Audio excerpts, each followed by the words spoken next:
Hay una antigua ceremonia que contiene una predicción sorprendente acerca de tu futuro. Una nación de esclavos escapó por la noche de quienes los sometían, y al hacerlo estaban escribiendo una historia que puede revolucionar tu vida y darte una libertad con la que solo tú puedes soñar. ¿Cuál fue su secreto? Toma tu Biblia y en un momento más regresaré.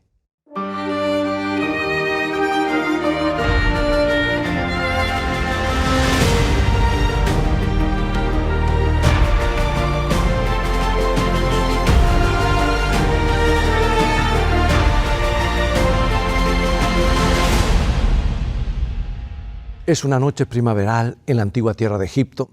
Los granos maduros para la cosecha se mecen bajo la luna llena en una tarde serena. Cuando el día de labores ya ha terminado, todos están a resguardo en sus casas, y un aroma de pan recién horneado y de cordero asado inunda el aire. Parece un día de trabajo cualquiera, con excepción de un detalle. Todos están cenando con los abrigos puestos. También han calzado sus sandalias, y el padre de familia tiene un bastón, un bordón en sus manos, de esos que usan los caminantes.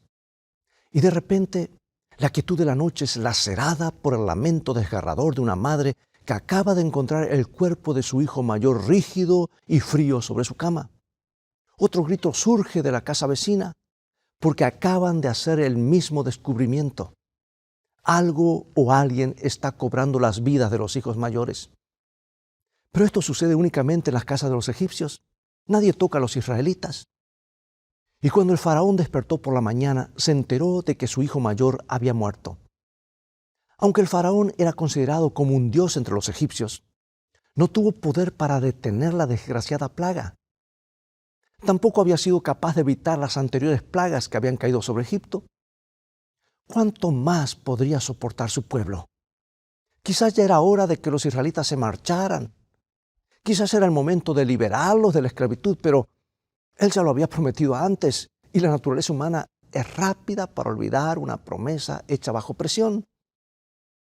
Y en nuestro mundo moderno, por ejemplo, la concurrencia a las iglesias trepó hasta el techo después del 11 de septiembre, después de aquel desastre en las Torres Gemelas. Porque la nación, por lo menos aquí en los Estados Unidos, comprendió que hay cosas que necesitan respuestas superiores. Pero el furor duró pocas semanas y la mayoría dejó de asistir a las iglesias. Y eso ocurre después de los terremotos, después de las gracias, después de los huracanes. Cuando estamos ante dificultades reales, se nos hace fácil recurrir a la religión. Pero cuando la vida vuelve a sonreírnos, el cambio de nuestros corazones se desvanece. Eso le había sucedido al faraón vez tras vez. Ahora la Biblia nos dice que cuando el río Nilo se convirtió en un torrente de sangre, el faraón hizo toda clase de promesas. Y cuando el país quedaba infectado de moscas, langostas o ranas, corría a hacerle promesas a Moisés, pero en el mismo instante en que todo volvía a la normalidad, su corazón se endurecía, se olvidaba de lo prometido. Pero la pérdida de su primer hijo ya era el colmo. Bien, dijo el faraón, váyanse de aquí, fuera. Sin embargo, cuando los israelitas se fueron, volvió a arrepentirse de su decisión y envió su ejército tras ellos. Pero esta vez Dios trazó una línea en la arena. El ejército egipcio fue sepultado por las aguas del Mar Rojo. Y los israelitas siguieron su camino, sin haber padecido la terrible plaga, sin haber sido tocado por ninguna plaga. Y en el capítulo 12 del libro de Éxodo, encontramos la sorprendente historia de toda una nación que hizo algo fuera de lo común. Rociaron sangre en los marcos de sus puertas. Y así lo cuenta la Biblia en Éxodo 12, 21 al 23. Son varios versículos, sígueme. Y Moisés convocó a todos los ancianos de Israel y les dijo, sacad y tomaos corderos por vuestras familias y sacrificad la Pascua. Y tomad un manojo de hisopo y mojadlo en la sangre que estará en un lebrillo y untad el dintel y los dos postes con la sangre que estará en el lebrillo, y ninguno de vosotros salga de las puertas de su casa hasta la mañana, porque Jehová pasará hiriendo a los egipcios. Y cuando vea la sangre en el dintel y en los dos postes, pasará Jehová aquella puerta, y no dejará entrar al heridor en vuestras casas para herir. En el 10º día del mes los israelitas fueron al campo a elegir corderos para una ceremonia especial. Y no podía tratarse de cualquier cordero, tenía que ser el mejor que tuvieran. Por eso, amigos, aquí en una pausa, esto me dice claramente, y lo veo en el libro de Levítico también, que la ofrenda, símbolo del Cordero de Dios, es más sagrada la ofrenda que el mismo diezmo. Dios aceptaba el diezmo de cualquier borrego, rengo o viejo, pero nunca aceptaba una ofrenda una ofrenda en realidad si no fuese perfecta. Por eso la Biblia dice que debía ser perfecto, sin ninguna mancha, sin una falla, y debían apartarlo hasta el día 14, cuando sería sacrificado para que la familia pudiera comerlo. Ahora bien, además de comer el cordero, tomaron su sangre y la rociaron en los dintelos, en los marcos de sus hogares, de las puertas. Y de esa forma el ángel destructor pasaría de largo por sus hogares y continuaría por el siguiente.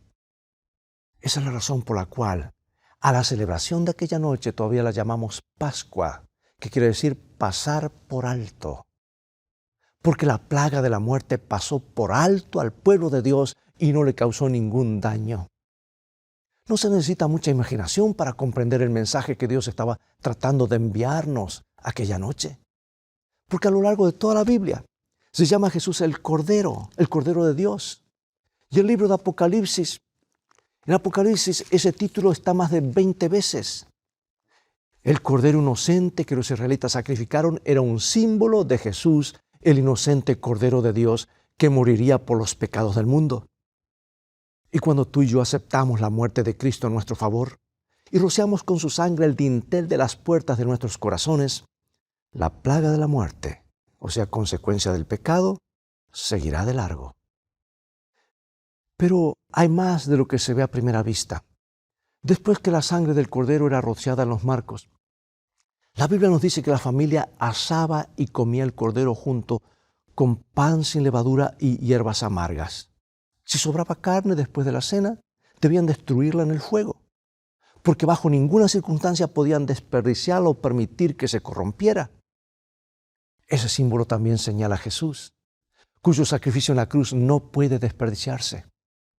Y aunque pasó por la muerte en nuestro lugar, su cuerpo no se descompuso en la tumba. David escribió una profecía sorprendente que se encuentra en Salmo 16, 10, y nos dice: porque no dejarás mi alma en el Seol, ni permitirás que tu santo vea corrupción. Y eso es exactamente lo que sucedió. Jesús fue colgado en la tumba, colgado en la cruz, fue descolgado y llevado a la tumba, pero no permaneció allí. Su cuerpo no sufrió descomposición. La Biblia nos dice que al tercer día se levantó de entre los muertos y gracias a su victoria sobre la tumba, también nosotros podremos pasar del sepulcro a la vida eterna. Al estudiar el símbolo del Cordero Pascual, no caben dudas de que señalan a Jesús. Después de la primera Pascua, los israelitas continuaron celebrándola todas las primaveras. En el 10º día del mes de Nisán, en el calendario hebreo, elegían un cordero para el sacrificio y lo sacrificaban el día 14.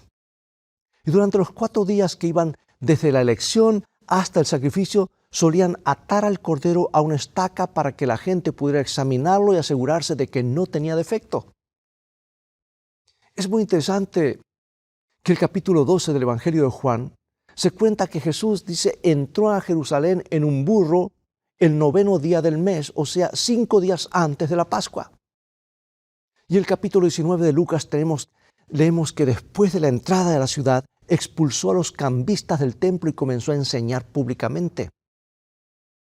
Puede parecernos un tanto extraño que Jesús haya dedicado tanto tiempo a la enseñanza en público cuando sabía que las autoridades estaban procurando apresarlo.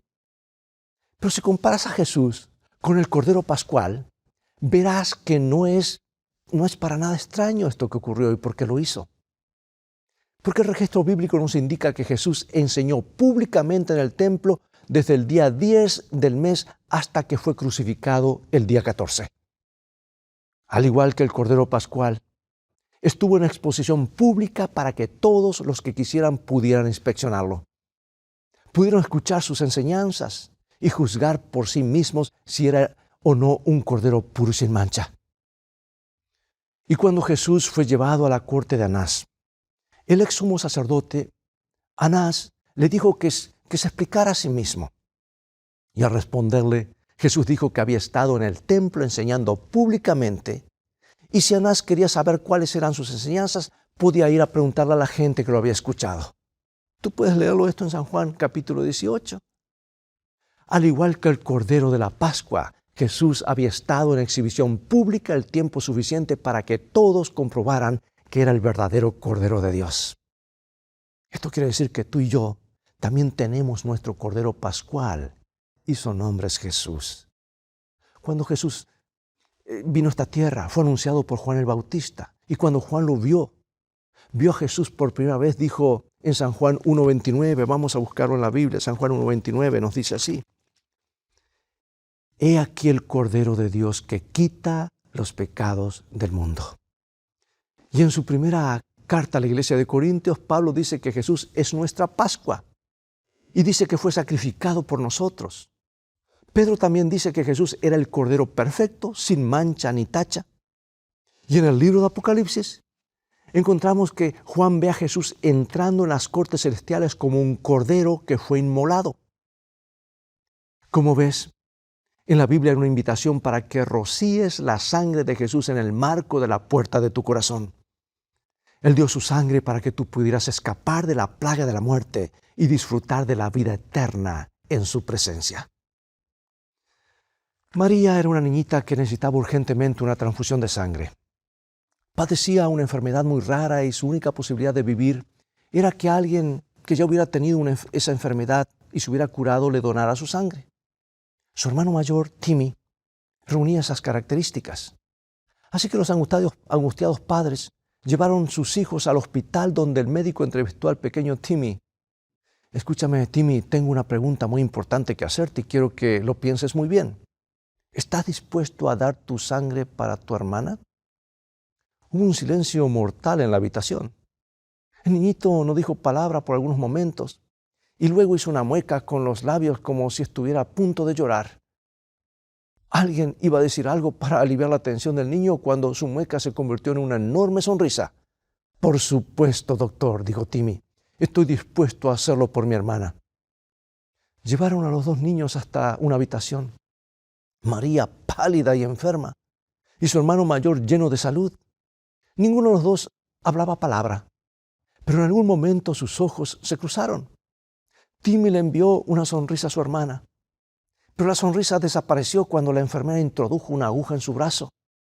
Miró el flujo de la sangre por el tubo en completo silencio hasta que pidió que llamaran al doctor. ¿Qué necesitas, Timmy? Doctor, preguntó, ¿cuándo voy a morir?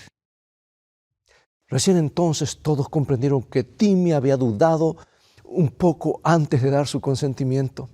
Pensaba que tendría que dar toda su sangre para salvar a su hermana y por lo tanto tendría que morir.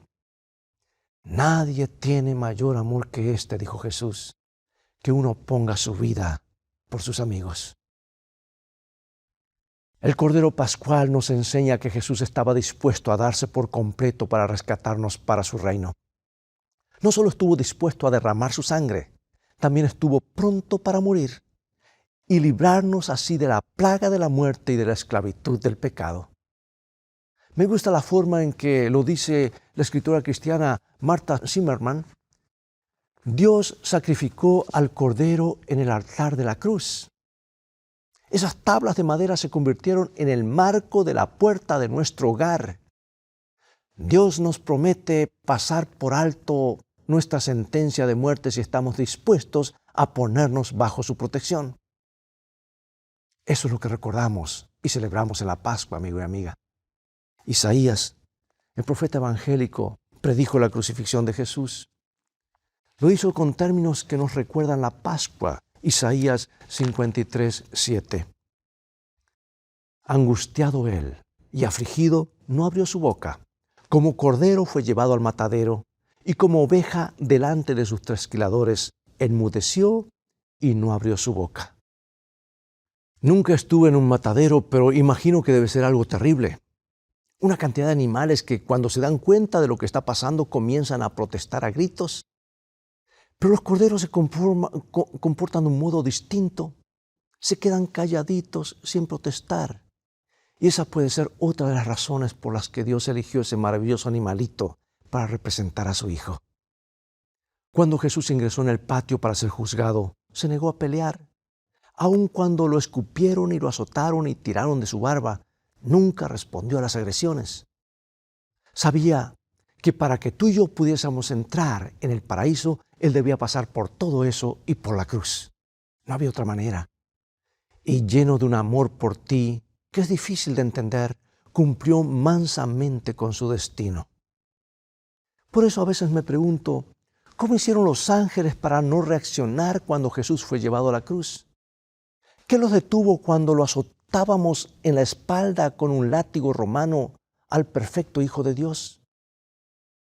¿Quién los detuvo cuando nos burlamos de Él y cuando clavábamos sus manos y lastimábamos su costado con una lanza?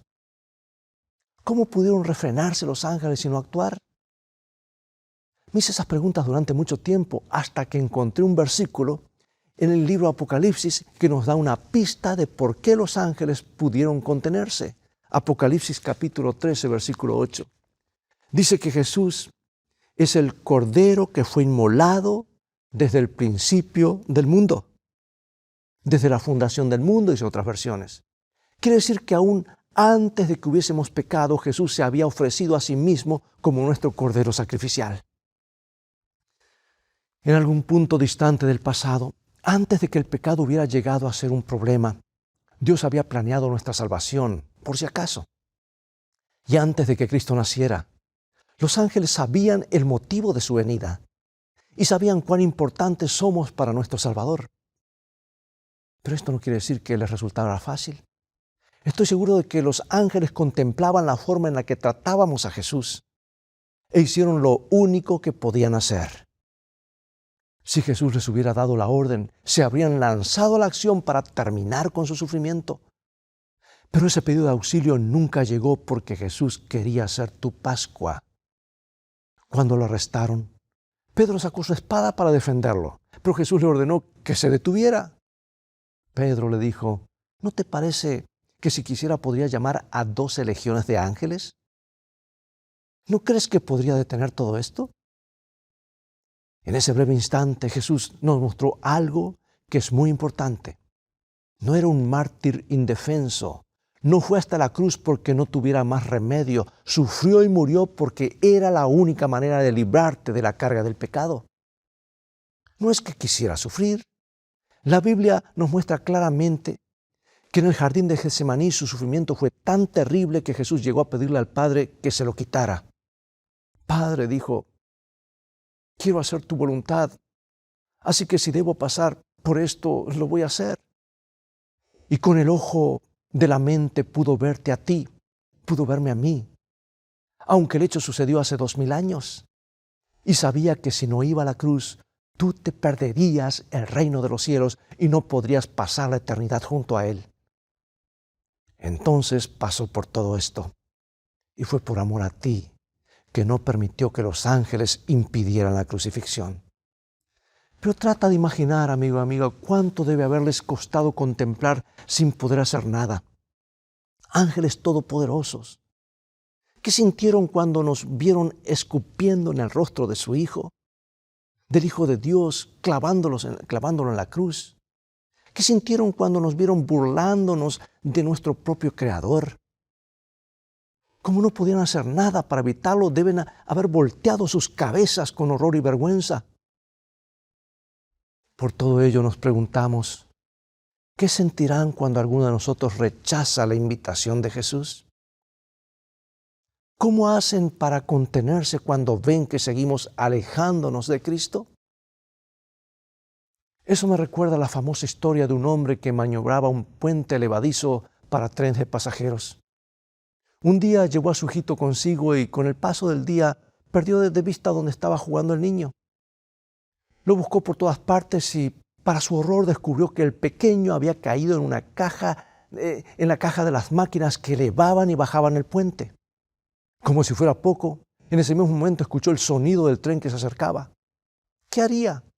Un tren lleno de pasajeros iba a caer en el río si él no bajaba al puente, pero si lo hacía, su único hijo iba a ser aplastado. No tenía tiempo para deliberar, tenía que tomar una decisión. Y en lo íntimo de su ser sabía lo que tenía que hacer. No podía sacrificar a los seres amados de los demás para salvar al suyo. Entonces corrió a la caseta y con los ojos apretados bajó el puente. El tren pasó sin inconvenientes, pero su hijo se había perdido. Y mientras miraba el paso del tren, se dio cuenta de que los pasajeros no tenían la más mínima idea de que acababan de ser salvados. Hablaron y hablaban, reían entre sí, leían libros, revistas, pero nadie, absolutamente nadie, supo que un niñito había perdido su vida para que ellos se salvaran. Era más de lo que el padre pudo soportar. Y aunque su voz era ahogada por el rugido del tren, gritó en voz agónica: «No les importa. ¿No les importa que yo haya dado a mi único hijo para salvarlos?» Amados, hay un versículo en la Biblia que algunos encuentran un tanto confuso y está en el libro de Hebreos capítulo 6, versículo 6. «Sean otra vez renovados para arrepentimiento, crucificando de nuevo para sí mismos al Hijo de Dios y exponiéndole a vituperio». Bueno, esta parece una parte confusa, ¿verdad? En otros lugares de la Biblia dice que Jesús murió una sola vez para salvarnos. Es algo que sucedió una vez, pero aquí dice que Jesús es crucificado de nuevo. ¿Cómo puede ser? En este caso, el contexto nos habla de personas que conocieron a Jesús, pero decidieron caminar lejos de Él. Y cuando esto sucede, cuando elegimos pecar deliberadamente, es como si volviéramos a crucificarlo. Los ángeles contemplan sin poder dar crédito a sus ojos cuando nos apartamos de la cruz y la rechazamos. Somos como los pasajeros de aquel tren, desentendidos por completo del enorme costo que tuvo nuestra salvación. El don de Jesús en la cruz es tan grande que para muchos de nosotros jamás lo llegaremos a entender plenamente. Fue más que el dolor de los clavos y la humillación de las burlas. Porque, amigos, algunos tratan de enfatizar en las películas y demás el dolor. Jesús sufre, es azotado. Amigos, ha habido muertes mucho peores que la de Jesús en el Calvario. Gente que es explotado por granadas, gente que se ha hecho pedazos. Ha habido muertes mucho peores, pero el significado de lo que estaba ocurriendo allí en la cruz, eso no tiene parangón. El Hijo de Dios estaba muriendo para salvar a la humanidad, para que todo aquel que en él cree no se pierda, mas tenga vida eterna. Y eso fue lo que quebrantó el corazón de Jesús. El peso de tus pecados, mis pecados sobre él. Fue la ira de Dios contra el pecado que se derramó sobre él cuando eras tú el destinatario. Abandonó todo lo que tenía en el cielo para que tú puedas disfrutarlo. Y se hizo pecado por nosotros para que podamos compartir su justicia. Tú tienes un Cordero de Pascua. El inocente Hijo de Dios se entregó a sí mismo para que la destrucción final del pecado pasara de largo en tu vida. Ocupó tu lugar e hizo posible que vivas una vida nueva con la garantía del paraíso en la presencia de Dios. Pero no te va a forzar. Al igual que el Cordero Pascual de la antigüedad, puedes examinarlo para ver si es como Él dice. Y la decisión queda en tus manos. Pregunto, ¿aceptarás al Cordero de Dios? ¿Rociarás su sangre en los dinteles de tu corazón, de tu mente? Dedica algunos momentos a meditar hasta dónde llegó Cristo para que tú puedas recorrer el camino que conduce a la presencia de Dios. La Biblia nos enseña que de tal manera amó Dios al mundo, que ha dado a su Hijo unigénito. Amar y dar, dos verbos que se conjugan juntos. Cuando tú amas, vas a querer dar lo mejor al Maestro. Déjame hacerte una pregunta en este mismo instante. ¿Qué es lo que te impide aceptar ese regalo y colocar la sangre del Cordero de Dios en el marco de la puerta de tu corazón? ¿Por qué no oramos juntos? Acompáñame. Padre Celestial, estamos ante ti sobrecogidos por el amor que nos manifestaste en la cruz del Calvario a través de tu Hijo. Allí tu Hijo derramó su sangre Estuvo dispuesto a que la culpa de nuestros pecados recayera sobre sí. Estuvo dispuesto a separarse de su Padre para que nosotros pudiéramos unirnos a ti. Oh Dios, te agradecemos por el don de Jesucristo. Y ahora te confesamos que somos pecadores y necesitamos de tu ayuda. Te pedimos que nos perdones, que nos libres de toda injusticia y que nos pongas en el camino al cielo. Pero sobre todas las cosas, oh Dios, queremos decirte que te amamos y te agradecemos por todo lo que has hecho por nosotros, lo que estás haciendo y lo que harás. En el nombre de Jesús, tu Hijo, oramos. Amén.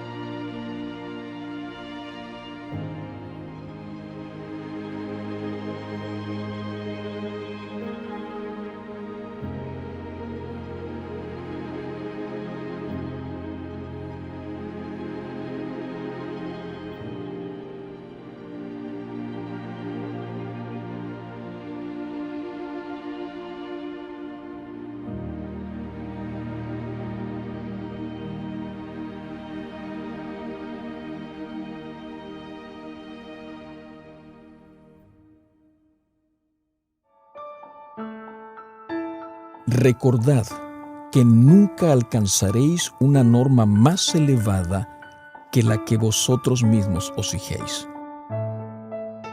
Fijaos pues un blanco alto y ascended todo el largo de la escalera del progreso paso a paso.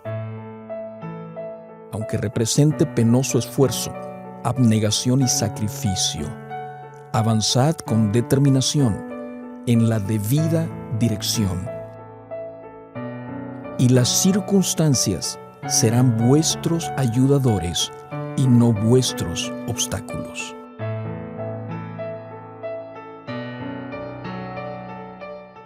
Bienvenidos a Mi Lugar con Jesús, un nuevo espacio para los niños donde encontrarás juegos divertidos de palabras, actividades, recetas, hojas para imprimir y colorear, un plan mensual de lectura de la Biblia y videos con versículos para memorizar. Todo esto y mucho más en milugarconjesús.com. Visítanos ahora mismo. Oh, el amor de Dios, cuán grande y profundo es, ¿verdad? ¿Qué más pudo haber hecho para salvarte? Por eso te invito a continuar estudiando los mensajes de esperanza de la Biblia. Visítanos en nuestro sitio de internet escritoestá.tv, donde podrás obtener gratis una variedad de estudios bíblicos.